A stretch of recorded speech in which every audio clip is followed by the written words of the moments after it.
ಪ್ರೇಮ ಎಷ್ಟು ದೊಡ್ಡ ಸಂಪತ್ತು ಮನುಷ್ಯನಿಗೆ. ಒಬ್ಬ 80 ವರ್ಷದ ಮುದುಕಿದ್ದ. ಅವನೊಂದು ದವಾಖಾನಿಗೆ ಹೋಗಿ ಅವನಿಗೆ ಕೈಗೇನೋ ಒಂದು ಗಾಯ ಆಗಿತ್ತು. ವೈದ್ಯರಿಗೆ ಹೇಳ್ದ, ಇಲ್ಲ ನನಗೊಂದು ಗಾಯ ಆಗಿತ್ತು, ಹೊಲಿಗೆ ಹಾಕಿದ್ರಲ್ಲ ಅವು ಹೊಲಿಗೆ ಬಿಚ್ಚ್ರಿ, ನಾನು 9 ಗಂಟೆಗೆ ಹೋಗ್ಬೇಕು ಅರ್ಜೆಂಟ್ ಅಂತ.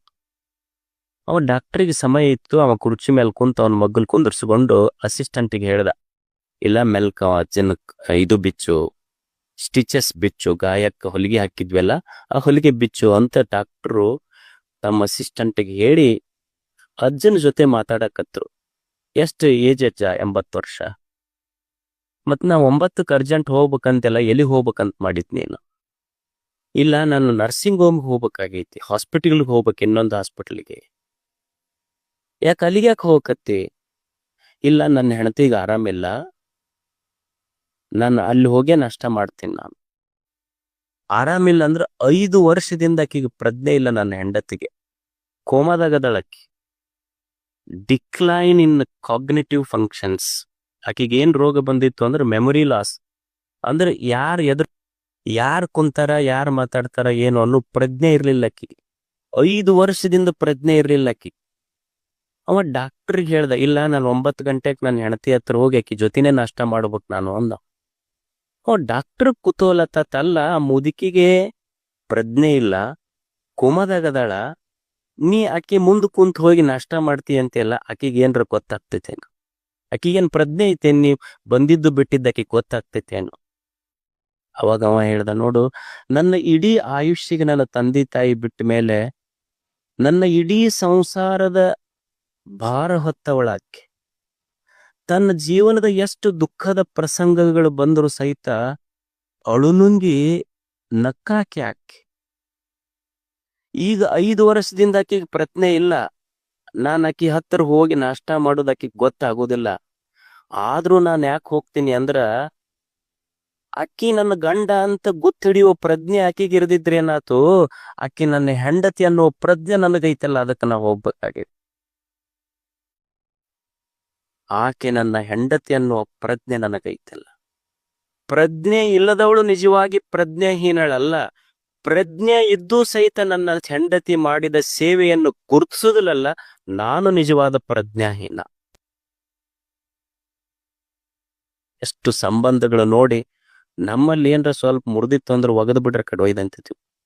ಸಂಬಂಧ ಎಷ್ಟು ಗಟ್ಟಿಯಾಗಿರುತ್ತದೆ ಒಂದು ಪತಿ ಪತ್ನಿ ಅಂದ್ರ, ಅವು ಸೇವಾ ಮಾಡಿರ್ತಾವ. ಒಂದ್ಸಲ ಗಂಡ್ಮಕ್ಳು ಸಹಿತ ಅವಕ್ ಅಂತಿರ್ಬೇಕು, ಒಂದ್ ಸ್ವಲ್ಪ ಅಡ್ಡಾದ ಕೂಡ್ಲೇನೆ ಇವ್ ಹೊರಗಿನಿಂದ ಬರ್ತಾನ, ಚಂತನ ಮುಕ್ಕೊಂತೇನು ಬರೀ ಅಂತಿರ್ತಾನ. ಅವ್ರು ಯಾಕೆ ಸುಮ್ನೆ ಇರ್ತಾರೆ? ಎಲ್ಲಿ ಮುಕ್ಕೊಂಡಿನಿ ನಾನು, ನೋಡಿ ಬೆಳಿಗ್ಗೆ ಅದನ್ ಮಾಡೀನಿ, ಇದನ್ ಮಾಡೀನಿ ಅಂತ ಲಿಸ್ಟ್ ಶುರು ಮಾಡ್ತಾರ ಅವ್ರು. ಅಂದ್ರೆ ಅವಕ್ಕೂ ಏನ್ ಚಲೋ ಮಾಡಿರ್ತಾವಲ್ಲ, ಅಪ್ರಿಸಿಯೇಟ್. ಮನುಷ್ಯ ಒಂದ್ ಸ್ವಲ್ಪ ಇದನ್ನ ಅಪ್ರಿಸಿಯೇಟ್ ಮಾಡೋದು ಕಲಿಬೇಕು. ಯಾರು ಚಲೋ ಮಾಡಿರ್ತಾರ ಅವ್ರ ಹೆಣ್ಮಕ್ಳು ಇಷ್ಟೆಲ್ಲ ಪಾಪ. ನಿಮಗ ಏನ್ ಇರ್ತೈತಿ ಅಂದ್ರ, ಸ್ಯಾಟರ್ಡೆ ಸೂಟಿ ತಗೊಂತೀರಿ, ಸಂಡೇ ಸೂಟಿ ತಗೊಂತೀರಿ. ಅವಕ್ಕೇನ್ ಸ್ಯಾಟರ್ಡೆ ಸಂಡೇ ಸೂಟಿ ಇರ್ತೈತೆ? ಅವ್ ಏನಪ್ಪಾ ಕಂಪ್ನಿ ಹೆಂಗ್ 8 ಅವರ್ಸ್ ಒಂದೊಂದು ಶಿಫ್ಟ್ ಇರ್ತೈತೆ, 8 ತಾಸು ಆದ್ಮೇಲೆ ಡ್ಯೂಟಿ ಇಲ್ಲ ಅವ್ರದಂಗ 24/7 ಕೆಲಸ ಇರ್ತೈತಿ ಪಾಪ ಅವ್ಕುರ್ದು. ನೀವು ಸ್ವಲ್ಪ ಚಲೋ ಅಂತಿರ್ಬೇಕು. ಅವಕ್ಕೇನು ಶಿಫ್ಟ್ ವೈಸ್ ಕೆಲಸ ಇರೋದಿಲ್ಲ. ಅವ್ರ ಕೆಲಸ ಯಾಕೆ ಮಾಡ್ತಾರ ಅಂದ್ರೆ ಶಿಫ್ಟ್ ಇಲ್ಲ, ನನ್ನ ಗಂಡ ನನ್ನ ಮಕ್ಕಳ ನಮಗೊಂದು ಗಿಫ್ಟ್ ಅಂತ ತಿಳ್ಕೊಂಡು ಕೆಲಸ ಮಾಡ್ತಿರ್ತಾರ. ಅವ್ರಿಗೆ ಒಂದು ಚಲೋ ಅಂತಿರ್ಬೇಕು. ಯಾವಾಗಾರ ಒಮ್ಮೆ ಅವ್ರ ಫೋನ್ ಮಾಡಿ ಕೇಳ್ಬೇಕ್ ಅಂತ ಯಾಕೆ ಅನ್ಬೇಕು, ಊಟಕ್ಕೆ ಬರ್ರಿ, ಊಟ ಮಾಡಿರಿ. ನೀನು ಒಮ್ಮೆ ಅನ್ಬೇಕಪ್ಪ, ಊಟ ಮಾಡಿ ಇಲ್ಲ, ಊಟ ಮಾಡಿ ನಾ ಬರೋದ್ ಲೇಟ್ ಆಗ್ತೈತಿ, ನೀ ಮಾಡಿಲ್ಲ ಅಂತನ್ರಿ ಖುಷಿ ಹಾಕಿರ್ತೈತಿ ಅವಕ್. ಇವಾಗ ಕೇಳೋದಿಲ್ಲ, ಅದಕ್ಕೆ ಇದು ಬರೋದಕ್ಕಿಂತ ಮೊದಲ ಉಂಡು ಕುಂತು ಬಿಡ್ತಾರ ಅವ್ರು. ನೀವು ಫೋನ್ ಮಾಡಿ ನೋಡ್ರಿ, ಇವತ್ತು ಬೇಕಾದ್ರೆ ಪ್ರಯೋಗ ಮಾಡಿ ನೋಡ್ರಿ, ಇಲ್ಲ ನೀವು ಬರೀ ಕೂಡೆ ಉಣ್ಣನಂತಾರ ಅವ್ರು. ಇವು ಅನ್ಲಾರ್ದಕ್ ಅವ್ ಕ್ರ್ಯಾಕ್ ಹಾಕೈತಿ ತಲಿ ಅಷ್ಟ ಅವಕ್. ಇದ್ರ ಸಿಟ್ಟು ಅವ್ರು ಏನ್ ಮಾಡ್ತಿರ್ತಾರ ಅಂದ್ರ ಬಾಂಡೆ ಸಾಮಾನ್ ಮೇಲೆ ತೀರ್ಸ್ಕೊಂತಾರ ಅವ್ರು. ಅದಕ್ಕ ನೀವು ನೋಡ್ರಿ, ಪಾತ್ರಿ ಸಾಮಾನ್ ಸ್ಟೀಲಿನ ಎಲ್ಲ ಡಾಪ್ ಹೋಗಿತಿರ್ತಾರ ತಾಯಂದ್ರ. ಅವ್ರು ಯಾಕೆ ಪಾತ್ರಿ ಸಾಮಾನಿ ಸ್ಟೀಲಿನ ಸಾಮಾನಿ ಮೇಲೆ ಅಷ್ಟು ಸಿಟ್ಟು ತೀರ್ಸ್ಕೊಂತಿರ್ತಾರ ಅಂದ್ರ ಅದ್ರ ಮೇಲೆ ಅವ್ರ ಯಜಮಾನ್ ಹೆಸರು ಹಾಕಿರ್ತಾರ ಅವ್ರು. ಅಂದ್ರ ಅದಕ್ಕೆ ಇಕ್ಕರ್ಸದ್ರ ಇದಕ್ಕೆ ಇಕ್ಕರ್ಸ್ತಾರ. ಅಷ್ಟ ಸಂತೋಷ ಆಕೈತೆ ಅವಕ್ಕೆ ಹೋಗದ. ಆದ್ರೆ ಅವಕ್ಕೂ ಅನ್ಬೇಕಲ್ಲ ಒಮ್ಮೆ ಚಲೋ ಮಾಡಿ ಅಂತ. ನೀನ್ ಸಂಬಂಧಗಳು ಹೇಳುದು, a good wife is a good life ಅಂತ. A good wife is a good life. ಅದಕ್ಕೆ ಮನುಷ್ಯ ಸಂಬಂಧಗಳಿಗೆ ಬೆಲೆ ಕೊಡಬೇಕಾಗ್ತದೆ. ಈ ಜಗತ್ತಿನೊಳಗ ನನಗ ಬಡತನ ಯಾಕೆ ಬಂದೈತಿ ಅಂದ್ರ ಈ ನಿಸರ್ಗ, ಭೂಮಿ, ನೀರು, ಗಾಳಿ, ಬೆಳಕ, ಪ್ರೇಮ, ಸಂಬಂಧ ಇವೆಲ್ಲವೂ ಶ್ರೀಮಂತ ಅಂತ ತಿಳ್ಕೊಳ್ಳಾರ್ದಕ್ ನನಗೆ ಬಡತನ ಬಂದೈತಿ ಅಷ್ಟೇ ಹೊರತು ನಾನು ನಿಜವಾದ ಬಡವ ಅಲ್ಲ. ಇದು ಗೊತ್ತಿರ್ಬೇಕಂತ. ಈ ಕೈಯೊಳಗೊಬ್ಬ ವಾಚ್ ಕಟ್ಟಿರ್ತಾನ. ಶ್ರೀಮಂತ 3 ಲಕ್ಷದ ಕಟ್ಟಿರ್ಬಹುದು, ಬಡವ 300 ರೂಪಾಯಿದೇ ಕಟ್ಟಿರ್ಬಹುದು.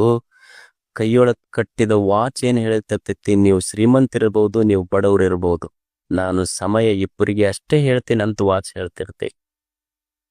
ಒಬ್ಬ ತಾಯಿ ಶ್ರೀಮಂತ ಇರಬಹುದು, ಒಬ್ಬ ತಾಯಿ ಬಡವಿ ಇರಬಹುದು. ಶ್ರೀಮಂತ ತಾಯಿ ತನ್ನ ಮಗನನ್ನ ಬಂಗಾರದ ತೊಟ್ಟಿಲೆಲ್ಲ ಹಾಕಿ ತೂಗಬಹುದು. ಬಡವಿ ತಾಯಿ ಒಂದು ಜೋಪಡಿ ಒಳಗ ಹರಕ ಸೀರೆಯೊಳಗ ತೂಗಬಹುದು. ಆದ್ರ ತಾಯಿಯ ತೊಟ್ಟಿಲು ಶ್ರೀಮಂತ ಇರಬಹುದು, ಈ ತಾಯಿಯ ಜೋಪಡಿ ಬಡತನ ಇರಬಹುದು. ಆದ್ರೆ ಇಬ್ಬರು ತಾಯಿಯ ಎದೆಯೊಳಗಿರುವ ಮಮತೆ ಐತಲ್ಲ, ಅದಕ್ಕೆ ಬಡತನವೂ ಇಲ್ಲ, ಶ್ರೀಮಂತವೂ ಇಲ್ಲ. ಮಮತೆ ಅಷ್ಟು ದೊಡ್ಡದಿದೆ. ಅದಕ್ಕೆ ಮನುಷ್ಯ ಎದೆಯೊಳಗ ಪ್ರೇಮ ಇರಬೇಕು, ಸಂಬಂಧಗಳನ್ನು ಪ್ರೀತಿಸಬೇಕು. ಇದೆಲ್ಲ ಜಗತ್ತ ದೇವ್ರ ಏನು ಮಾಡಿ ಕೊಟ್ಟಾನಲ್ಲ, ಇದು ಎಲ್ಲವೂ ದಿವ್ಯ ಜೀವನ ಅಂತ ತಿಳ್ಕೊಂಡು ಬದುಕಿದ್ರೆ ಅವ ಶ್ರೀಮಂತ ಅಷ್ಟೇ. ಇದೆಲ್ಲ ಐತೆಲ್ಲ, ಇದನ್ನ ಅನುಭವಿಸುವ ಕಲಾ ಬೇಕಷ್ಟೆ ಮನುಷ್ಯ. ಪ್ರಸಾದ ಕಂಡ ಕೊಂಡೊಡೆ ಪ್ರಳಯ ಕಂಡ. ಈ ಶಬ್ದ, ಸ್ಪರ್ಶ, ರೂಪ, ರಸ, ಗಂಧ ಇವೆಲ್ಲ ಏನು ದೇವರಿಟ್ಟಾನ, ಇವು ಪಂಚ ಪ್ರಸಾದಗಳಿವೆ. ಏನು ಕಣ್ಣಿಗೆ ಕಾಣುವ ರೂಪ ಪ್ರಸಾದ, ಕಿವಿಗೆ ಬೀಳುವ ಶಬ್ದ ಪ್ರಸಾದ, ನಾಲಿಗೆಗೆ ಏನು ರುಚಿಸ್ತಿಯಲ್ಲ, ಇವೆಲ್ಲ ಪ್ರಸಾದಗಳಿವು. ಈಗೊಂದು ಹಾಲು ಇರ್ತೈತಿ. ಹಾಲು ನೀನು ದೇವರಿಗೆ ತೋರಿಸಿದಿ ಅಂದ್ರ ಅವನಿಗೆ ನೈವೇದ್ಯ ಮಾಡ್ತಿಲ್ಲ, ರೂಪ ಪ್ರಸಾದ ಇದು. ಅವನಿಗೆ ತೋರಿಸಿದು ನಂದಲ್ಲಪ್ಪ, ಇದು ನಿಂದು, ನೀ ಕೊಟ್ಟ ಪ್ರಸಾದ ಅಂತ ನೀ ಸ್ವೀಕಾರ ಮಾಡ್ತೀಯಲ್ಲ, ರುಚಿ ಪ್ರಸಾದ. ಇದು ದೇವನದಂತ ಸ್ವೀಕಾರ ಮಾಡಿದ ಮೇಲೆ ತೃಪ್ತಿ ಆಗ್ತೈತಲ್ಲ, ಅದು ತೃಪ್ತಿ ಪ್ರಸಾದ, ಆನಂದದ ಪ್ರಸಾದ. ಏನು ಕೆಲಸ ಮಾಡ್ತೀಯಲ್ಲ, ದಿವಸ ಕೆಲಸ ಮಾಡುವಾಗ ದೇವನೇ ಇದು ರುಚಿ ಪ್ರಸಾದ. ಕೆಲಸ ಏನು ಮಾಡಾಕತ್ತೀನಲ್ಲ, ಮಾಡುವ ಪ್ರತಿಯೊಂದು ಕೆಲಸಗಳು ನಿನಗೆ ಅರ್ಪಿಸಾಕತ್ತೀನಿ, ಇದು ರುಚಿ ಪ್ರಸಾದ. ಮತ್ ಬಂದ ಫಲ ನಿನಗೆ ಅರ್ಪಿಸಿ ನಾನು ತಗೊಂತೀನಲ್ಲ, ಅದು ರುಚಿ ಪ್ರಸಾದ. ಕಾರ್ಯ ಮಾಡ್ತೀನಲ್ಲ, ರೂಪ ಪ್ರಸಾದ. ಅದರಿಂದ ಬಂದ ಫಲ ತಗೊಂತೀನಲ್ಲ, ಅದು ರುಚಿ ಪ್ರಸಾದ. ಆನಂದ ಆಗ್ತೈತೆಲ್ಲ, ತೃಪ್ತಿ ಪ್ರಸಾದ. ಜೀವನವೇ ಒಂದು ಪ್ರಸಾದ. ಇದು ಯಾಕೆ ದುಃಖ ಆಗೈತಿ ಅಂದ್ರೆ ನಾನು ಅನುಭವಿಸುವುದೆಲ್ಲ ನಂದ ಅಂತ ತಿಳ್ಕೊಂಡಿದ್ದಕ್ಕೆ ದುಃಖ ಆಗೈತಿ ಅಷ್ಟ. ಇದು ಅನುಭವಿಸುವ ಪ್ರತಿ ಪ್ರತಿ ಪ್ರತಿ ಅನ್ನದಗಳು ಸಹಿತ ನೀವು ದೇವಸ್ಥಾನದೊಳಗೆ ಹೋದಾಗ ಒಂದು ಅನ್ನದ ಕಾಳು ಬಿದ್ದಿತ್ತಂದ್ರ ಹೆಂಗ ಅದನ್ನ ತಗೊಳ್ಳಾರ್ದಂಗ್ ಕೆಡಿಸ್ಲಾರ್ದಂಗ್ ಹಣಿಗೆ ಹಚ್ಕೊಂಡು ಇದು ದೇವ್ರ ಪ್ರಸಾದ ಅಂತ ಉಣ್ತಿರಲ್ಲ, ಹಂಗ ಬದುಕಿನ ಪ್ರತಿಯೊಂದು ಕ್ಷಣಗಳಲ್ಲಿ ನನ್ನ ತಟ್ಟೆಯಲ್ಲಿ ಬಿದ್ದ ಪ್ರಸಾದ ಇದು ದೇವನದು, ನಂದಲ್ಲ ಅನ್ನುವ ಭಾವದಿಂದ ಬದುಕಿ ಬಿಟ್ಟರೆ ದುಃಖವೇ ಬರುವುದಿಲ್ಲ ಜೀವನದೊಳಗ. ಇದು ಪ್ರಸಾದ. ಇದು ಕ್ಷಣ ಇದು ಗೊತ್ತಿರಬೇಕು, ಭಗವಂತನೇ ನಾ ಏನ್ ಅನುಭವಿಸಕತ್ತೀನಲ್ಲ, ಇದು ನೀ ಕೊಟ್ಟ ಪ್ರಸಾದ ಅಂತ ತಿಳ್ಕೊಂಡಿರ್ಬೇಕಷ್ಟೇ. ಇದು ಗುಹೇಶ್ವರ ಕಂಡ ಇರಲು ಭ್ರಾಂತಿ ಕಂಡ. ಭ್ರಾಂತಿ ಇದರ ಅರ್ಥ ಇರುವುದು ಸತ್ಯ, ದಿವ್ಯಮಯ ಐತಿ ಜಗತ್ತು. ಜಗತ್ತಿನೊಳಗೆ ಏನೇನೈತಿ ಅದೆಲ್ಲ ದಿವ್ಯವಾಗೈತಿ, ಆದ್ರೆ ನನ್ನ ಕಣ್ಣಿಗೆ ಗೊತ್ತಿಲ್ಲ, ಬರೀ ಭ್ರಾಂತಿ ಕಾಣಕತ್ತೈತಿ.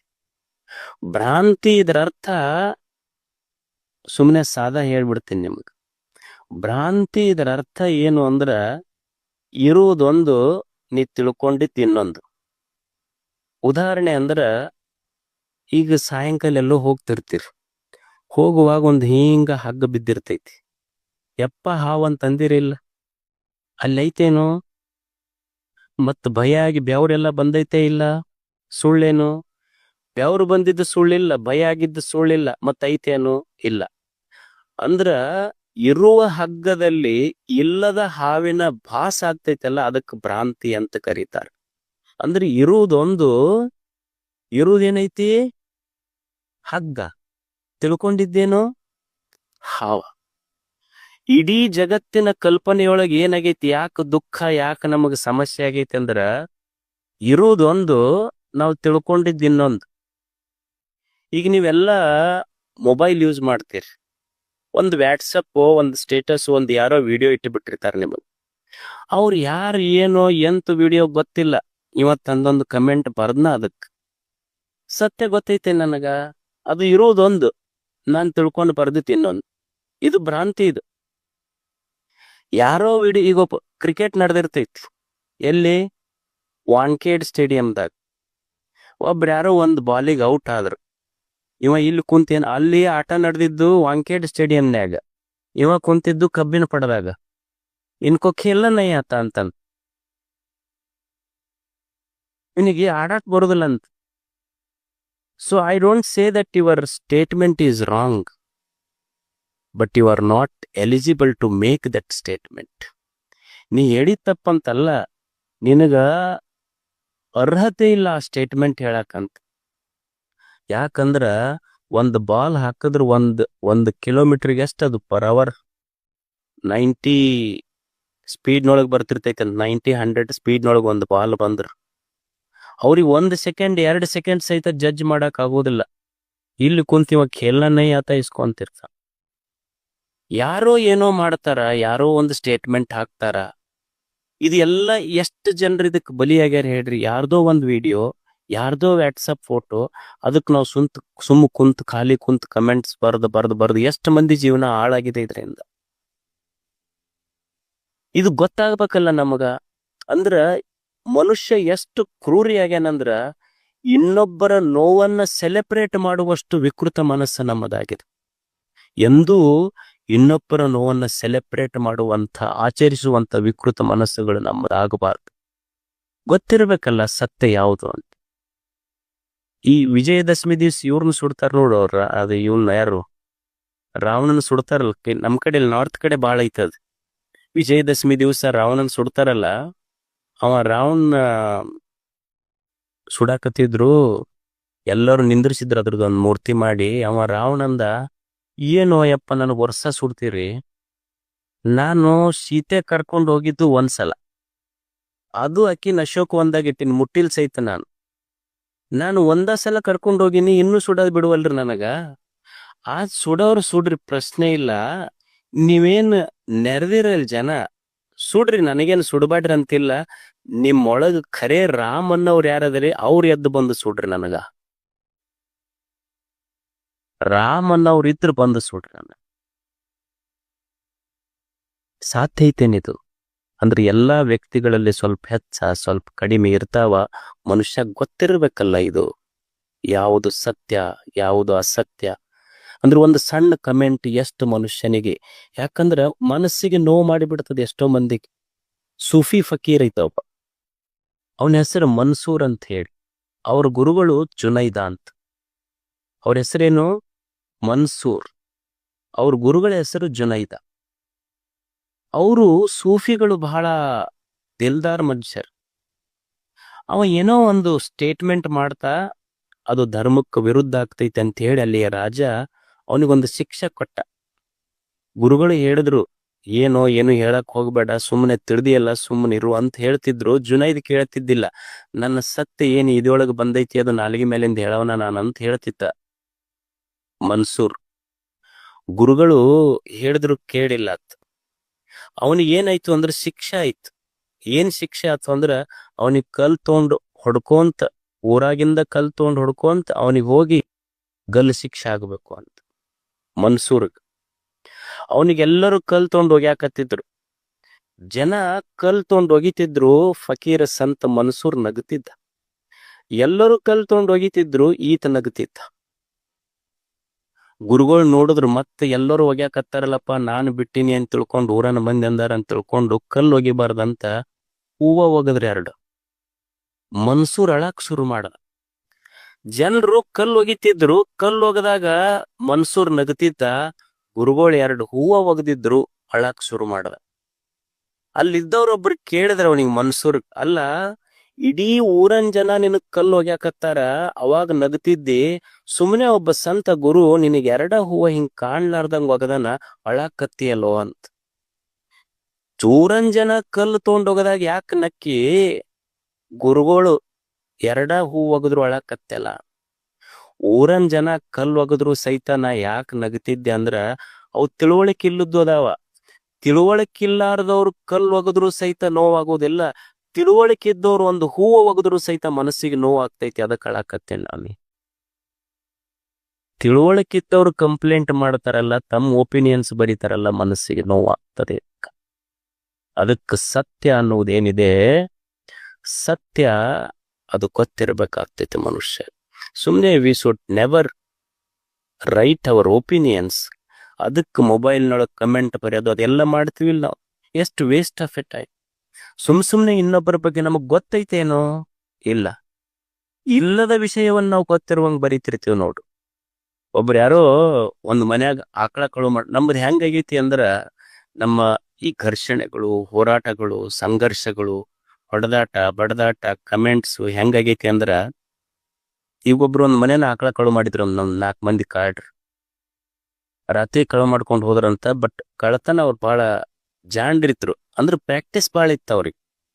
ಅವ್ರು ಏನ್ ಮಾಡಿದ್ರು ಅಂದ್ರ, ಆಕಳ ಕಳು ಮಾಡ್ಕೊಂಡು ಹೋದ್ರು. ಅವ್ರ ಮಂದಿ ಬೆನ್ ಹತ್ತಿದ್ರು ಹಿಂದ್ ಮನಿಯವ್ರು. ಒಂದ್ ಸರ್ಕಲ್ ಹೋದ್ ಕೂಡಲಿನ 4 ಮಂದಿ ಇದ್ರಲ್ಲ, ಇಬ್ರು ಆಕಳ ಹೊಡ್ಕೊಂಡು ಒಂದ್ ದಾರಿಗೆ ಹೋದ್ರು, ಇಬ್ರು ಆಕಳ ಕೊಳ್ಳನ ಗಂಟಿ ಬಿಚ್ಕೊಂಡು ಇನ್ನೊಂದ್ ದಾರಿಗೆ ಓಡಿದ್ರು. ಅವ್ರ ಮನಿಯವ್ರು ಬಂದ್ರಲ್ಲ, ಆಕಳ ಕಡೆ ಓಡ್ಲಿಲ್ಲ, ಗಂಟಿ ಶಬ್ದದ ಕಡೆ ಓಡಾಕತ್ರು. ಹಂಗ ನಾವ್ ಯಾಕಡೆ ಓಡಾಕತ್ತೀವಿ ಅಂದ್ರ, ಸತ್ಯ ಅನ್ನೋ ಆಕಳನ್ನು ಬಿಟ್ಟಿವಿ, ಅದ್ ಯಾಕಡೆ ಹೋಗೈತೆ ಅನ್ನ. ಬರೇ ಗಂಟಿ ಶಬ್ದಕ್ಕೆಲ್ಲ ಬಡಿದಾಡಕತ್ತಂಗ ನಮ್ಮ ಹೋರಾಟಗಳು, ಸಂಘರ್ಷಗಳು ನಡೆದಾವ. ಸತ್ಯ ಕಾಣುವಲ್ಲ ನಮಗಷ್ಟೆ. ನಮ್ಮ ಹೋರಾಟಗಳೆಲ್ಲ ಗಂಟಿ ಶಬ್ದ ಇದ್ದಂಗ ಅಷ್ಟ. ಅದಕ್ಕೆ ಸತ್ಯ ಗೊತ್ತಾಗ್ಬೇಕಲ್ಲ ಮನುಷ್ಯನಿಗೆ. ಈಗ 4 ಜನ ಕಣ್ಣಿಲ್ಲಾರ್ದವ್ರಿದ್ರು. 4 ಜನ ಕಣ್ಣಿಲ್ಲಾರ್ದವ್ರು ಒಂದು ಆನೆಗೆ ಮುಟ್ಟೋದ್ರು. ಆನೆ ಬಾಲ ಹಿಡ್ದೊಬ್ಬವ ಹಗ್ಗಿದ್ದಂಗ ಐತಂದ, ಕಾಲು ಮುಟ್ಟದವ ಕಂಬ್ ಇದ್ದಂಗ ಐತಂದ, ಹಟ್ಟಿ ಮುಟ್ಟದವ ಡ್ರಮ್ ಇದ್ದಂಗ ಐತಂದ, ಕಿವಿ ಮುಟ್ಟದವ ಬಾಳಿ ಎಲಿ ಇದ್ದಂಗ ಐತಂದ. ಅವ್ರು ಹೇಳಿದ್ದು ಸತ್ಯ. ಸುಳ್ಳೇನೋ ಖರೆ, ಖರೆ ಏನು ಸುಳ್ಳ? It is very difficult to say. Partially true, partially false. ಸ್ವಲ್ಪ ಖರೆ ಐತಿ, ಸ್ವಲ್ಪ ಸುಳ್ಳೈತಿ ಅಷ್ಟ. ಈಗ ನಾವೊಂದು ಸ್ಟೇಟ್ಮೆಂಟ್ ಮಾಡ್ತೀವಿ, ಏನು ಅಂದ್ರ, ಭಾರತದೊಳಗ ಬಹಳ ಅಪ್ರಾಮಾಣಿಕರದಾರ ಅಂತ ಒಂದು ಸ್ಟೇಟ್ಮೆಂಟ್ ಮಾಡಿದ್ರ, ಇದು ಖರೆ ಏನು ಸುಳ್ಳೇನು? ಎಲ್ಲೋ ಒಬ್ಬ ಅಧಿಕಾರಿ ಪೇಪರ್ನಾಗ ಓದಾಕತ್ತಿದ್ದ ಒಂದ್ ದಿವ್ಸ, ಅವನ್ ಟೇಬಲ್ ಮೇಲೆ ಬರ್ದಿಟ್ಟಾನಂತ, ದಯವಿಟ್ಟು ನನ್ನ ಆಫೀಸಿಗೆ ಬಂದವರು ಲಂಚ ಕೊಡಬೇಡಿ, ನಾನು ಲಂಚವನ್ನೇ ಸ್ವೀಕರಿಸುವುದಿಲ್ಲ ಅಂತ. It is truth. ಅಂದ್ರೆ ಸ್ವಲ್ಪ ಖರೆ, ತೋಳಾರ್ದವ್ರು ಇಲ್ಲೇನು ಅದಾರ. ಅಂದ್ರೆ ಸ್ವಲ್ಪ ಖರೆ, ಸ್ವಲ್ಪ ಸುಳ್ಳ. ಈಗ ನಾನು ಹೇಳ್ದೆ, ನೀವು ಇಲ್ಲೆಲ್ಲ ಕುಂತವ್ರು, ನೀವು ಬೆಳಿಗ್ಗೆ ಪಾದಯಾತ್ರಕ್ಕೆ ಬರ್ತೀರಿ, ಸಾಯಂಕಾಲ ಪ್ರವಚನಕ್ಕೆ ಬರ್ತೀರಿ, ನೀವು ಬಹಳ ಒಳ್ಳೆಯವರು ಅಂತ ನಾ ಹೇಳಿದೆ. ಆದ್ರೆ ಪಾದಯಾತ್ರೆ ಪ್ರವಚನ ಮುಗಿದ ಮೇಲೆ I can't say, very difficult to say. ಅಂದ್ರೆ ಯಾವುದು ಖರೆ ಯಾವುದು ಸುಳ್ಳ ಅಂತ ಹೇಳುದು ಬಹಳ ಕಷ್ಟ ಐತೆ ಅಷ್ಟ. ಈಗ ಯಾವುದು ಸತ್ಯ ಯಾವುದು ಅಸತ್ಯ ಅಂತ ಹೇಳುದು ತುಂಬಾ ಕಷ್ಟ ಆಗ್ತದೆ. ಒಂದು ಕಪಲ್, ಒಂದ್ ಜೋಡಿ ಇತ್ತು, ಗಂಡ ಹೆಂಡತಿ. ಆ ಹೆಂಡತಿ ಮದುವೆ ಆಗಿತ್ತು. ಹೆಂಡತಿ ಗಂಡಕ್ಕೆ ಪ್ರಶ್ನೆ ಮಾಡ್ಲಂತ, ಮದುವೆ ಆದ 2-3 ವರ್ಷ ಆಗಿತ್ತು.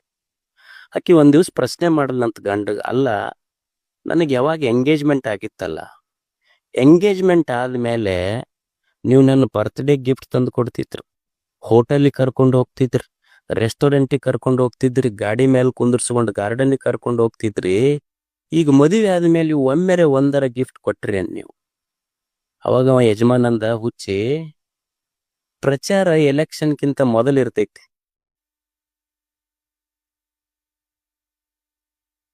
ಪ್ರಚಾರ ಎಲೆಕ್ಷನ್ಗಿಂತ ಮೊದಲ. ಎಲೆಕ್ಷನ್ ಆದ್ಮೇಲೆ ಯಾರು ಪ್ರಚಾರ ಮಾಡೋದಿಲ್ಲ. ಅದು ಎಲೆಕ್ಷನ್ ಮೊದಲಿತ್ತು, ಅವಾಗೆಲ್ಲ ಪ್ರಚಾರ ಬಾಳ ಮಾಡೀವಿ. ಈಗೆಲ್ಲ ಎಲೆಕ್ಷನ್ ಮುಗ್ದೈತಿ, ಈಗೇನು ಪ್ರಚಾರ ಇಲ್ಲ.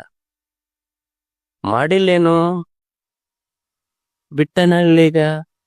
ಯಾವುದು ಖರೆ ಯಾವುದು ಸುಳ್ಳು, it is very difficult to say. ಅದಕ್ಕೆ ನಮಗ್ ಗೊತ್ತಿರಬೇಕು, we are not the lovers of truth, we are lovers of opinions. ಅದಕ್ಕೆ ನಾವೇನಾಗ್ಬೇಕು ಅಂದ್ರೆ ಸತ್ಯವನ್ನ ಪ್ರೀತಿಸಬೇಕೆ ಹೊರತು ಅಭಿಪ್ರಾಯಗಳನ್ನ ಪ್ರೀತಿಸುವರಾಗಬಾರ್ದು.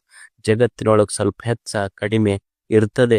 ಈ ಜಗತ್ತನ್ನ ನಾವು ಬದಲಾವಣೆ ಮಾಡ್ಲಿಕ್ಕಾಗೋದಿಲ್ಲ, ಸೃಷ್ಟಿಯನ್ನು ಬದಲಾವಣೆ ಮಾಡ್ಲಿಕ್ಕಾಗೋದಿಲ್ಲ. ನನ್ನನ್ನು ನಾನು ಬದಲಾವಣೆ ಮಾಡಿಕೊಂಡು ಬದುಕಬೇಕಾಗ್ತದೆ. ಮನುಷ್ಯನ ಬದುಕು ಒಂದು ಶಾಂತಿ ಸಮಾಧಾನದ ಬದುಕಾಗಬೇಕಾದ್ರೆ ಅವ ಸೃಷ್ಟಿಯನ್ನ ಬದಲಿಸ್ಬೇಕಂತಿಲ್ಲ. ಏನು ಬದಲಿಸ್ಲಿಕ್ಕೆ ಆಗ್ತೈತಿ ಸೃಷ್ಟಿಯೊಳಗ?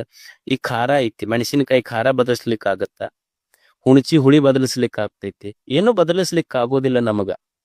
ಸೃಷ್ಟಿಯನ್ನ ಬದಲಿಸ್ಲಿಕ್ಕೆ ಆಗೋದಿಲ್ಲ. ಸೃಷ್ಟಿಯನ್ನು ನೋಡುವ ನಮ್ಮ ದೃಷ್ಟಿ ಬದಲಾಗಬೇಕು. ಇಲ್ಲಿ ಸೃಷ್ಟಿಯನ್ನ ಬದಲಾಯಿಸ್ಲಿಕ್ಕಾಗೋದಿಲ್ಲ. ಸೃಷ್ಟಿಯನ್ನ ನೋಡುವ ನಮ್ಮ ದೃಷ್ಟಿ ಬದಲಾಯಿಸಬೇಕು. ಸಂಬಂಧಗಳ ಬದಲಾಯಿಸ್ಲಿಕ್ಕಾಗೋದಿಲ್ಲ. ಶಬ್ದಗಳನ್ನ ಬದಲಿಸಿ ಬದುಕಬೇಕು. ಮಿತ್ರರನ್ನ ಬದಲಿಸ್ಲಿಕ್ಕಾಗೋದಿಲ್ಲ. ನಮ್ಮ ಚಾರಿತ್ರ್ಯವನ್ನ ಬದಲು ಮಾಡಿಕೊಂಡು ಬದುಕದಿ ಅಂದ್ರ ಜೀವನವೇ ಒಂದು ಸುಂದರ ಆಗ್ತದೆ.